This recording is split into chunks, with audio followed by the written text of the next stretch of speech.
يا رب صل وسلم دائما ابدا على حبيبك خير الخلق كلهم.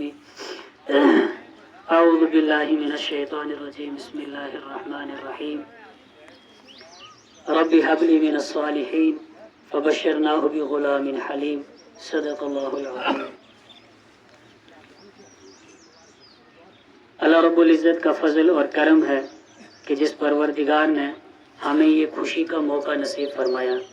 میری طرف سے آپ تمام حضرات کو عید الاضحیٰ کی بہت بہت مبارک. میرے ایمانی بھائیو، عید الاضحیٰ کیا ہے؟ یہ بہت بڑا سوال ہے. کیا چیز ہے عید الاضحیٰ؟ کیوں ہم خوشی مناتے ہیں؟ رحمت عالم صلی اللہ علیہ وسلم جب مدینہ ہجرت کر کے تشریف لے گئے تو مدینہ والے جو ہیں وہ خوشیاں مناتے تھے، لیکن اسلام سے ہٹ کر کے. تو رحمت عالم صلی اللہ علیہ وسلم نے فرمایا کہ اللہ نے ہمیں دو خوشیاں دی ہیں، ایک عید الفطر کی خوشی اور دوسری عید الاضحیٰ کی خوشی.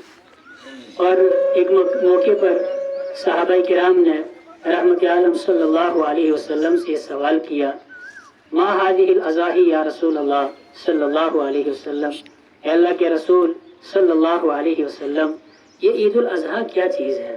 تو رحمت عالم صلی اللہ علیہ وسلم نے ارشاد فرمایا، سنت ابیکم ابراہیم، یہ تمہارے ابا ابراہیم کی سنت ہے. صحابہ کرام نے عرض کیا، یا رسول اللہ صلی اللہ علیہ وسلم، اگر ہم قربانی کریں تو ہمیں کیا ملے گا؟ اللہ کے حبیب صلی اللہ علیہ وسلم نے فرمایا کہ ہر بال کے بدلے میں ایک نیکی ملے گی. صحابہ نے عرض کیا، یا رسول اللہ صلی اللہ علیہ وسلم، اون کے بارے میں آپ کیا فرماتے ہیں؟ بکرے کے جو ہے وہ تو بال ہوتے ہیں، بھیڑ کی اون ہوتی ہے اور گھنی ہوتی ہے بہت زیادہ، تو اون کے بارے میں آپ کیا فرماتے ہیں؟ تو رحمت عالم صلی اللہ علیہ وسلم نے فرمایا کہ اون کے بدلے میں بھی ہر اون کا جو بال ہوگا اس کے بدلے میں ایک نیکی ملے گی. یہ نیکیاں ہیں کس کی؟ اس انسان کو یہ نیکیاں ملیں گی، وہ انسان ان نیکیوں کا حقدار بنے گا جو قربانی کرے گا. اور اللہ کے حبیب صلی اللہ علیہ وسلم کا فرمان ہے، اللہ کے نبی صلی اللہ علیہ وسلم نے فرمایا کہ جو من استطاع منکم، جو تم میں سے قربانی کرنے کی طاقت رکھتا ہے پھر اس نے قربانی نہیں کی، فلا یقربن مصلانا، تو وہ ہماری عیدگاہ کے قریب بھی مت آئے.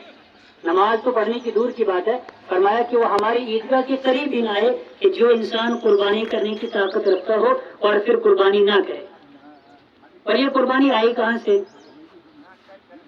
اسی طرح کا قصہ ہے، قرآن کریم نے نقل کیا. حضرت ابراہیم علیہ السلام جوان ہوئے، نبوت ملی تو خوشی کا موقع آیا. حضرت ابراہیم علیہ السلام کی جو قوم کے لوگ تھے انہوں نے کہا چلو خوشی منانے کے لیے چلتے ہیں. جب خوشی منانے کے لیے نکلے تو ابراہیم علیہ السلام کے پاس بھی آئے لوگ، کہا کہ چلیے آپ بھی ہمارے ساتھ. ابراہیم علیہ السلام نے کہا کہ انا سقیم، میں بیمار ہوں، میں تمہارے ساتھ نہیں آ سکتا. اور ابراہیم علیہ السلام نے جو ہے اس موقع پر اپنی قوم کو دین کی دعوت دی. ابراہیم علیہ السلام کی سنت ہے قربانی کرنا، اور ابراہیم علیہ السلام کی زندگی سے ہمیں ایک نصیحت ملتی ہے کہ انسان کو ہمیشہ توحید پرست رہنا چاہیے.